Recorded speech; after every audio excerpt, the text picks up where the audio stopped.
TMC नेताओं ने गृह मंत्री के आवास के बाहर प्रदर्शन किया और इस पूरे घटनाक्रम के बाद कई सवाल इस समय उठते हुए नजर आ रहे हैं। आखिर इस फाइल में ऐसा क्या था जिसके लिए खुद मुख्यमंत्री ममता बनर्जी को भागकर उस जगह पर आना पड़ा, और वो फाइल अपने साथ लेकर क्यों गए? और अगर मामला मामूली था तो आखिर इतनी हड़बड़ी क्यों थी? अगर सब कुछ साफ था तो फाइल वहीं छोड़कर क्यों नहीं गई? सीधे तौर पर ममता बनर्जी को कहा गया है कि सबूतों से छेड़छाड़ उन्होंने की है। सबूतों से छेड़छाड़ करने का ये बड़ा आरोप ईडी की तरफ से लगाया गया। अब से कुछ ही देर में हाईकोर्ट में सुनवाई, लगभग 2:30 बजे का वो वक्त होगा जब इस पूरे मामले को लेकर सुनवाई होगी, और ऐसे में देखना होगा कि हाईकोर्ट इस पूरे घटनाक्रम को ध्यान में रखते हुए क्या टिप्पणी करता है, क्या फैसला देता है। ईडी ने सीएम ममता को ही इस पूरे मामले का पक्षकार बताया है, और इसके साथ ही याचिका में ईडी की जो भाषा है वो बेहद ही सख्त नजर आई है। आईपैक ने छापेमारी को हाईकोर्ट में चुनौती दी है। तो ये दो चीजों को लेकर के आज अहम सुनवाई है, और सीधे तौर पर अगर हम देखें तो अपनी इस याचिका में ईडी ने आखिर क्या कुछ मांग की है वो भी आपको बताते हैं। तो इस वक्त की सबसे बड़ी खबर आप तक पहुंचा रहे हैं, जहां ममता के खिलाफ सीबीआई जांच की जाए, ये मांग इस समय की गई है। कलकत्ता हाईकोर्ट में ईडी की ये याचिका, जहां आईपैक मामले में ममता की भूमिका की जांच की मांग इस वक्त ईडी की तरफ से की गई है। साथ ही सीबीआई को एफआईआर दर्ज करने की भी अनुमति देने का अनुरोध किया गया है। तो ईडी की तरफ से ये याचिका दायर की गई। साथ ही आपको बता दें कि गुरुवार को कल का जो पूरा घटनाक्रम रहा उसमें जो लोग शामिल थे उन सभी के खिलाफ शिकायत होनी चाहिए, एफआईआर होनी चाहिए, ये भी मांग की गई है। मुख्यमंत्री सहित सभी पुलिस अधिकारी जो उस वक्त वहां पर मौजूद थे और जबरदस्ती कागज वहां पर छीन कर ले जा रहे थे, उन सभी पर भी एफआईआर होनी चाहिए। जबरदस्ती दस्तावेज वापस लिए जाएं उनसे, और साथ ही इलेक्ट्रॉनिक उपकरण जैसे मोबाइल हुआ या फिर जो भी फाइलें हैं, इलेक्ट्रॉनिक उपकरणों के साथ किसी प्रकार की कोई छेड़छाड़ ना हो, ना ही किसी दस्तावेज का क्लोन बनाया जाए। ईडी की तरफ से इस पूरे मामले को लेकर कई सारी दलीलें भी दी गई हैं कि काम में हस्तक्षेप असंवैधानिक है और अवैध है। अदालत को इस पर स्पष्ट निर्देश की मांग इस वक्त ईडी की तरफ से की गई है। राज्य सरकार ईडी के काम में हस्तक्षेप ना करे, क्योंकि ईडी इस समय अपना काम कर रही थी और उसी वक्त ममता बनर्जी वहां मौके पर पहुंची थी इस पूरे काम में दखल डालने के लिए। प्रतीक जैन के घर और दफ्तर की सीसीटीवी फुटेज भी मांगी गई है। फुटेज ईडी को सौंपने के लिए अंतरिम आदेश की भी मांग की गई है, क्योंकि अगर हम सीधे तौर पर देखें तो बीते कल का जो पूरा घटनाक्रम था उसमें ईडी जब कार्रवाई करने के लिए प्रतीक जैन के घर पे और उनके ऑफिस यानी कि आईपैक के कार्यालय दफ्तर वहां पर पहुंचती है, तो तुरंत उसके कुछ देर बाद ही, कुछ घंटे के बाद ही ममता बनर्जी घर पहुंच जाती है प्रतीक जैन के, और प्रतीक जैन के घर से वो कई सारा सामान लेकर के बाहर निकलती हुई नजर आई है। और इस बीच में कई उनकी तस्वीर भी सामने आई जिसमें वो एक हरे रंग की फाइल लेते हुए नजर आई, उनके हाथ में मोबाइल था, और इसके साथ ही सोशल मीडिया पर भी कई इस तरीके के फोटोज नजर आ रहे हैं जिसमें कुछ लोग अंदर से, ऑफिस के अंदर से कई सारी फाइल लेकर के बाहर निकल रहे हैं। तो ऐसे में इस पूरे मामले को लेकर के जो पूरे घटनाक्रम में जो लोग शामिल थे उन सभी के खिलाफ एफआईआर की मांग इस वक्त ईडी की तरफ से की गई है। मुख्यमंत्री सहित सभी पुलिस अधिकारियों पर भी एफआईआर की मांग ईडी ने की है, क्योंकि जबरदस्ती जो दस्तावेज छीने गए हैं वो भी वापस किए जाएं। ईडी की तरफ से दलील दी गई है कि काम में हस्तक्षेप असंवैधानिक है और अवैध है। अब इस पूरे घटनाक्रम को लेकर और इस पूरे मामले को लेकर भारतीय जनता पार्टी हमलावर होती हुई नजर आ रही है, और बीजेपी की तरफ से जो नेता है उनकी तरफ से क्या कुछ कहा गया, एक बार वो आपको सुनाते हैं। और समाचार पत्रों में यह भी लिखा हुआ है, जैन का घर कहां है, गाड़ी छोड़ती हैं और फ्लैट में घुसती हैं, उनके पुलिस कमिश्नर जाते हैं, पुलिस अफसर जाते हैं और वहां ईडी के लोगों को हड़काते हैं और ये बहस करती हैं और कागज छीन करके लेके चली जाती है। उनका आचरण नहीं अमर्यादित, असंवैधानिक, शर्मनाक है, लेकिन लोकतांत्रिक मर्यादाओं का उन्होंने तार तार कर दिया है। एक सीनियर पॉलिटिशियन, एक चीफ मिनिस्टर जो संविधान हाथ में रखते हुए ओथ लिया है, उनका इस तरीके से कार्रवाई सीधा संविधान के ऊपर हमला है। ये मुख्यमंत्री जो संवैधानिक शपथ लेकर प्रशासनिक उच्च पद में बैठे हुए हैं, वो जाकर सरकारी कामकाज में हस्तक्षेप कर रहे हैं, ईडी ऑफिसर से फाइल छीन रहे हैं। वो तो कोई पॉलिटिकल पार्टी का ऑफिस नहीं था। तो उस संस्था के साथ उसका संबंध क्या था? जो जांच हो रहा है वो किसका खिलाफ हो रहा है? कोल स्कैम और हवाला लेकर के। तो तृणमूल कांग्रेस का कार्यकर्ता, तृणमूल कांग्रेस का नेता ये कोल माफिया लोगों का साथ, ये हवाला का साथ युक्त है। Trinamool Congress and corruption is synonymous. तो कुल मिलाकर इस पूरे मामले पर इस वक्त भारतीय जनता पार्टी हमलावर होती हुई नजर आ रही है। सीधा रुख करेंगे इस वक्त हमारे संवाददाता का, कोलकाता से जुड़ गए हैं सौरभ दत्ता। सौरभ, क्या कुछ लेटेस्ट अपडेट है आपके पास में, क्योंकि अब से कुछ ही देर में हाईकोर्ट में अहम सुनवाई होने जा रही है इस पूरे मामले को लेकर? कृतिका, देखिए, हाईकोर्ट में जस्टिस सुब्रा घोष के बेंच में जो मामले की सुनवाई होने जा रही है, एक तो ईडी का याचिका है और दूसरी तरफ प्रतीक जैन के फैमिली ने भी एक याचिका दायर किया गया है। उनका रॉन्गफुल कन्फाइनमेंट का उनका याचिका में उल्लेख मेंशन है। लेकिन ईडी की जो याचिका है, जो अभी अभी हमने ब्रेक किया है अपने डीडी न्यूज में, वो याचिका काफी अहम है, क्योंकि वहां पे साफ तरीके से लिखा गया है कि सीएम ममता बनर्जी का रोल, कि ये जो सवाल बार बार उठ रहा है कि क्यों वो वहां वो पहुंची, क्यों वो फाइल दस्तावेज लेके वहां से चली आई, ये सारी बातें के जांच करने के लिए सीबीआई जांच की मांग की है एनफोर्समेंट डायरेक्टरेट ने कोलकाता हाईकोर्ट में। और उन्होंने साफ तरीके से कहा है कि जो ऑफिसर्स, सीपी, डीजी, वहां का जो डीसी थे, उन और जो ऑफिसर्स थे जो ममता बनर्जी के कहने पर जो फाइल्स उठा के लाके वो सीएम के गाड़ी पे रखी, वो सारे लोगों के खिलाफ भी एफआईआर वो चाहती है। एक साथ ही साथ उन्होंने ये भी कहा है कि याचिका में क्या कहा है कि एक भी डॉक्यूमेंट्स उसके साथ छेड़छाड़ ना हो, जो जैसा है उसी हालत में उनको वापस देना चाहिए, उसका क्लोन तक ना हो, ये भी कोलकाता हाईकोर्ट को सुनिश्चित करना होगा। ये मांग है ईडी का अदालत के सामने। और साथ ही साथ उन्होंने कहा है कि जो एफआईआर लॉन्च हुआ है, 3 एफआईआर लॉन्च हुआ है, तो एक तो कोलकाता पुलिस ने सुओ मोटो लॉन्च किया है, दूसरा जो लॉन्च हुआ है 2 अलग अलग थाने में, वो दोनों के कंप्लेनर खुद ममता बनर्जी है। वो अननोन ईडी ऑफिशियल्स और अननोन जो सीआरपीएफ है उसके खिलाफ दायर किया है। तो ईडी ने अदालत से कहा है कि उनका कोई ऑफिसर्स जो इस जांच में शामिल है, उनके साथ कोई कानूनी व्यवस्था ना लिया जाए, ये तय करना पड़ेगा। और सबसे बड़ी बात कि राज्य ईडी के इस राज्य में स्टेट गवर्नमेंट ईडी के काम में हस्तक्षेप नहीं करेगी, ये अदालत सुनिश्चित करे। और जैसे ये हुआ उसको असंवैधानिक, अनकॉन्स्टिट्यूशनल और इलीगल ये करार दिया जाए। अदालत से, कलकत्ता हाईकोर्ट से ये मांग है ईडी की कि अदालत कहे कि ये अनकॉन्स्टिट्यूशनल है, ये इलीगल है। क्योंकि पहली बार ये नहीं हुआ कृतिका, जब 2023 की दिसंबर में ईडी जब शेख शाहजहां के घर गए थे रेशन घोटाले में, तब भी ईडी के लोग उनके ऊपर हमला हुआ था। कल सीएम पहुंची, वो तो अलग बात है, वो क्या हुआ सबके सामने है। लेकिन जब ईडी ऑफिसर्स निकल रहे थे प्रतीक जैन के ऑफिस से, तब जिस तरह से तृणमूल वर्कर्स को वहां लाया गया, बसों से, ऑटो से लाकर एक बड़ी जमायत की गई और वहां से ईडी ऑफिसर्स को गाली गलौज किया गया, ये जो सारी बातें हैं, तो कहीं पे जाके ये सवाल भी उठता है, तो संदेश खाली में शेख शाहजहां के वहां जो हुआ था और यहाँ कलकत्ते में जो हुआ, उसमें डिफरेंस क्या है? क्या डिफरेंस है? तो इस तरह से ईडी ऑफिसर्स काम कैसे करेंगे, एक जांच संस्था काम कैसे करेंगे? इसीलिए आज ये याचिका के द्वारा ईडी ये भी सुनिश्चित करना चाहती है कि आगे चल के ईडी के काम में ऐसे अड़चने ना पैदा हो। कहीं ना कहीं जाके ये मैसेज जाना बहुत जरूरी है। जी कृतिका, बहुत बहुत शुक्रिया सौरभ, तमाम जानकारी हमारे साथ साझा करने के लिए। इसके साथ ही जब हाईकोर्ट में सुनवाई होगी तो उस पर भी आप अपनी नजर लगातार बनाए रखिएगा। फिलहाल शुक्रिया आपका। और इसी के साथ चलिए अब अगली महत्वपूर्ण खबर।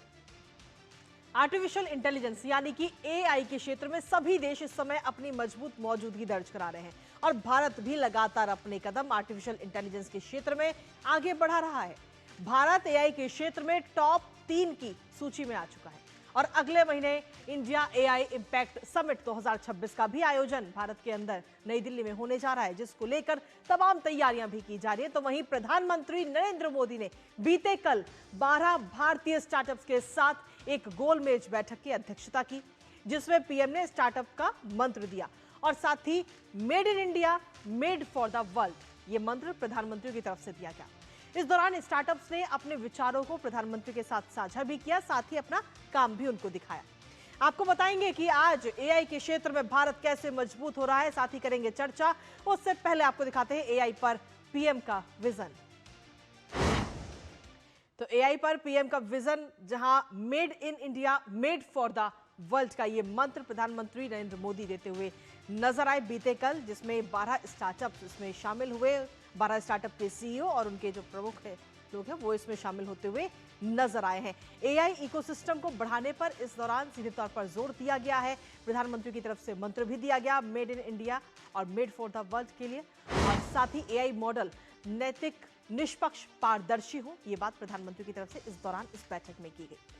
साथ ही उन्होंने डेटा गोपनीयता के सिद्धांतों पर आधारित हो, ये बात भी उन्होंने कही। स्थानीय और स्वदेशी सामग्री का इस्तेमाल इसमें होना चाहिए, जिससे कि स्थानीय चीजों को भी बढ़ावा मिल सके, क्षेत्रीय भाषाओं को बढ़ावा दिया जाए, और साथ ही दुनिया का जो विश्वास है वही देश की सबसे बड़ी ताकत है, ये बात प्रधानमंत्री की तरफ से इस दौरान कही गई। तो आर्टिफिशियल इंटेलिजेंस को लेकर के बीते कल ये अहम बैठक हुई, जिसकी अध्यक्षता प्रधानमंत्री नरेंद्र मोदी ने की, जिसमें 12 स्टार्टअप्स इसमें शामिल हुए और 12 स्टार्टअप ने अपनी अपनी चीजों को भी रखा। साथ ही हम किस तरीके से भविष्य में और आगे बढ़ सकते हैं आर्टिफिशियल इंटेलिजेंस को लेकर, उसका भी जिक्र प्रधानमंत्री की तरफ से किया गया। इसके साथ ही ये जो तस्वीर आपको दिखा रहे हैं, उस तस्वीर में भी ये बीते कल की ही तस्वीर है, जब 12 स्टार्टअप के साथ प्रधानमंत्री ने बैठक की और इस दौरान स्टार्टअप्स ने अपने विचारों को प्रधानमंत्री नरेंद्र मोदी के साथ साझा किया। साथ ही उनके जो काम है उसकी भी जानकारी प्रधानमंत्री को दी और स्टार्टअप्स की तरफ से कहा गया कि आर्टिफिशियल इंटेलिजेंस के सेक्टर में तेजी से प्रगति हो रही है और भारत लगातार तेजी के साथ आगे बढ़ रहा है। अभी हाल ही में दिसंबर के महीने में एक रिपोर्ट सामने आई थी, जिसमें यह कहा गया कि पूरी दुनिया में जितने देश हैं उनमें भारत इस समय तीसरे नंबर पर है आर्टिफिशियल इंटेलिजेंस को लेकर। जी हाँ, ये रिपोर्ट अभी हाल ही में सामने आई है, जिसमें स्टैनफोर्ड विश्वविद्यालय के 2025 ग्लोबल एआई वाइब्रेंसी टूल की तरफ से ये सर्वे किया गया था और उसकी ये रिपोर्ट, जिसमें कहा गया कि भारत तीसरे नंबर पर है। इस रिपोर्ट में 2017 से लेकर 2024 तक के एआई के विकास और नवाचार का पूरा ब्यौरा शामिल किया गया था।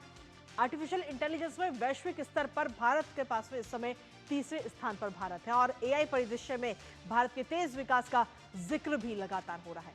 प्रौद्योगिकी और आर्टिफिशियल इंटेलिजेंस इकोसिस्टम में कई सारे लोग कार्यरत हैं, जिसमें बताया जाता है कि 60 लाख से ज्यादा लोग इस समय कार्यरत हैं भारत के अंदर प्रौद्योगिकी और एआई इकोसिस्टम में। और इसके साथ ही आपको ये भी बता दें कि स्टैनफोर्ड विश्वविद्यालय की जो ये पूरी रिपोर्ट थी उसमें ये सामने आया है। लेकिन इसके साथ ही अभी फरवरी में एक समिट होने जा रही है, इंडिया एआई इम्पैक्ट समिट 2026, जिसमें आर्टिफिशियल इंटेलिजेंस में ग्लोबल लीडर बनने की दिशा में भारत किस तरीके से आगे बढ़ रहा है उसको लेकर चर्चा होगी। 15 से 20 फरवरी 2026 तक नई दिल्ली में इसका आयोजन होगा। हमारे साथ हमारे सहयोगी नीरज इस समय जुड़ गए हैं, सीधा उनका रुख करेंगे ताजा अपडेट के लिए। नीरज, सीधे तौर पर अगर हम देखें तो बीते कल की जो ये अहम बैठक थी उसमें 12 स्टार्टअप शामिल हुए और इन 12 स्टार्टअप के साथ ही अभी हाल ही में फरवरी के अंदर जो अहम समिट भी होने जा रहा है आर्टिफिशियल इंटेलिजेंस को लेकर। देखिए, बिल्कुल काफ़ी अहम बैठक है और प्रधानमंत्री ने स्पष्ट कर दिया है कि जो भारत है एआई को लेकर किस तरीके से देख रहा है और क्या सोच रहा है। आप देखें कि आज एआई की जब बात होती है, तकनीक की बात होती है, तो अमेरिका और यूरोपियन कंट्री उनके पास आज कह सकते हैं कि एक बड़ा हिस्सा है, लेकिन भारत तीसरी सबसे बड़ी ताकत है एआई के मामले में और बहुत तेजी से आगे भी बढ़ रहा है। बिल्कुल। और प्रधानमंत्री का स्पष्ट कहना है कि जब वो कह रहे हैं कि मेड इन इंडिया और मेड फॉर द वर्ल्ड, इसका तात्पर्य स्पष्ट है कि दुनिया के जो दूसरे मुल्क हैं, खासतौर से ग्लोबल साउथ के जो मुल्क हैं, वहाँ पर जहाँ उनको पैसे का अभाव है, जहाँ तकनीक नहीं पहुँच पा रही है या और किसी दूसरी तरह की चुनौतियाँ हैं जो एआई जैसी तकनीक का प्रयोग नहीं कर पा रहे हैं, उनके लिए भी काम किया जाए। और इस तरह की सोच हमने इससे पहले भी देखी है। आपने देखा भी था कि जब भारत ने तमाम सैटेलाइट छोड़े, उसमें उन सैटेलाइटों का जो फ़ायदा है वो तमाम दुनिया के जो दूसरे मुल्क हैं उनसे भी जानकारी भारत शेयर करता है और उनको भी बताता है कि चाहे वो कृषि और या शिक्षा या भूकंप जैसी प्राकृतिक आपदाओं की जानकारी की बात हो। तो प्रधानमंत्री का विजन स्पष्ट है, स्वदेशी एक तरीके से मॉडल हो और जो स्वदेशी तकनीक है उसका प्रयोग किया जाए, क्षेत्रीय भाषाओं का ध्यान रखा जाए। क्षेत्रीय भाषाओं का ध्यान रखने से तात्पर्य सीधा सीधा है कि केवल मेट्रो शहरों तक एआई जो तकनीक है वो सिमट कर ना रहे। जो हमारे दूर दराज के जो ग्रामीण इलाके हैं वहाँ तक पहुँचे। जो लोग हैं, जो वंचित हैं अभी तक तकनीक से, उन तक इस तकनीक को पहुँचाया जाए, तो उनका जो विज़न है वो स्पष्ट है। 12 स्टार्टअप जो उद्यमी हैं उनके साथ बैठक करके प्रधानमंत्री ने ये स्पष्ट कर दिया कि जो सरकार है वो लगातार नवाचार के साथ खड़ी हुई है। सरकार ने स्पष्ट भी किया है कि नवाचार को लेकर अगर किसी तरह की कोई पैसे की या दूसरे सपोर्ट की जो ज़रूरत है तो मोदी सरकार उनके साथ खड़ी हुई है। आप देखें कि 10,600 करोड़ का जो बजट है एआई को लेकर, जिसमें तमाम तरह की जो डेटा जो लैब है उसको बनाने की बात हो, नवाचार को बढ़ाने की बात हो, जी। तो सरकार लगातार कोशिशें कर रही है। और जो उद्देश्य है वो भी स्पष्ट है कि जो आम लोग हैं और ख़ासतौर से जो दूर दराज के लोग हैं उन तक एआई जो तकनीक है उसका जो फ़ायदा है वो पहुंचना चाहिए। आज आप देखें कि जो दैनिक चीज़ें हैं कृतिका, उनमें भी एआई का जो इस्तेमाल है वो किया जा रहा है। आप बिल्कुल। एक जगह से दूसरे स्थान पर जाते हैं, गूगल मैप का इस्तेमाल करते हैं। आप देखें कि टेलीमेडिसिन, एआई टेलीमेडिसिन के माध्यम से किसी ग्रामीण इलाके में बैठा हुआ व्यक्ति अमेरिका जैसे जो डॉक्टर में बैठा विशेषज्ञ है, किसी अस्पताल में बैठे डॉक्टर से सलाह ले सकता है। तो ये तमाम जो चीज़ें हैं वो आज तेज़ी से बदल रही हैं। कृषि के क्षेत्र में, शिक्षा के क्षेत्र में हमने देखा है कि जो नई शिक्षा नीति है उसमें एआई तकनीक को पढ़ाने की जो बात है उसका भी उसमें उल्लेख है। वैकल्पिक जो विषय है वो रखा गया है। तो केंद्र सरकार ये समझ रही है, मोदी सरकार ये समझ रही है कि आने वाला समय एआई का जी। समय है।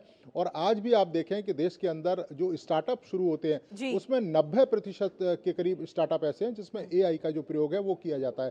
तो जी, आने बिल्कुल। वाले समय में भारत की किस तरह की भूमिका रहेगी और जो मेड इन इंडिया एआई होगी उसका जी। ग्लोबल रूप से किस तरीके से हम असर दिखा सकते हैं, किस तरीके से फ़ायदा पहुंचा सकते हैं, ये बातचीत का विषय रहा। और निश्चित तौर पर आने वाले समय में जो फरवरी जी। में जो समिट होगा एआई इम्पैक्ट समिट, उसमें भी बहुत सारी चीज़ें निकल कर आएंगी और भारत की बिल्कुल। जो भूमिका है एआई को लेकर और ज़्यादा सशक्त और ज़्यादा स्पष्ट होगी। बहुत बहुत शुक्रिया नीरज, तमाम जानकारी हमारे साथ साझा करने के लिए, इस महत्वपूर्ण खबर से जुड़ी हुई। और चलिए अब रुक करते हैं हमारी तीसरी महत्वपूर्ण खबर का, अंतर्राष्ट्रीय जगत से जुड़ी, जहां ईरान में इस समय कई शहरों में महंगाई के खिलाफ प्रदर्शन हो रहा था और वो अब हिंसक हो चुका है। माहौल लगातार खराब हो रहा है। पुलिसकर्मी की चाकू मारकर हत्या कर दी गई। राष्ट्रीय झंडा जो है ईरान का उसको भी फाड़ा गया और कुल मिलाकर ईरान इस समय झुलस रहा है। तो वहीं इस अशांति के बीच अमेरिकी राष्ट्रपति डोनाल्ड ट्रंप ने धमकी दी है कि अगर प्रदर्शनकारियों को मारा गया तो अमेरिका ईरान पर हमला करेगा, जिससे ये लगता है कि अमेरिका इस समय मौके की तलाश में है। अभी इस समय अगर हम देखें तो ईरान में इंटरनेट और फोन सर्विस भी बंद कर दी गई है।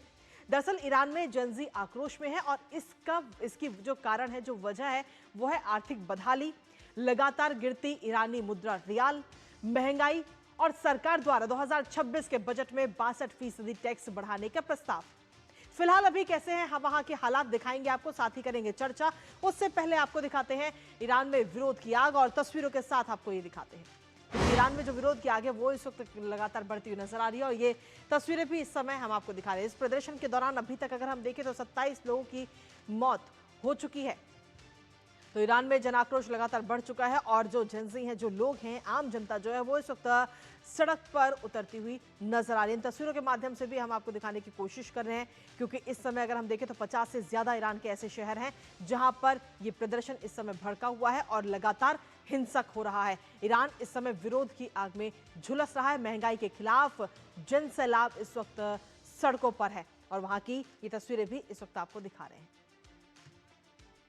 लेकिन जहां एक तरफ इस तरीके की तस्वीरें सामने आ रही है, वहीं दूसरी तरफ पहलवी का कॉल और सड़कों पर आग। क्योंकि ये जो तस्वीरें आ रही हैं इसके पीछे की वजह हम आपको बता ही चुके, लेकिन इसके साथ ही अगर हम देखें तो पहलवी ने लोगों से सड़कों पर उतरने की अपील की और इसीलिए जो आम लोग हैं वो सड़कों पर उतरते हुए नजर आए और प्रदर्शन हिंसक हो गया। पहलवी ने लोगों से सड़कों पर उतरने की अपील की, साथ ही ईरान के अंतिम शाह मोहम्मद रजा के बेटे हैं पहलवी। और इसके साथ ही आपको बता दें कि ट्रंप की ईरान को धमकी भी दे दी है कि अगर ईरान अपनी आदत के चलते प्रदर्शनकारियों को गोली मारेगा तो अमेरिका उन्हें बचाएगा।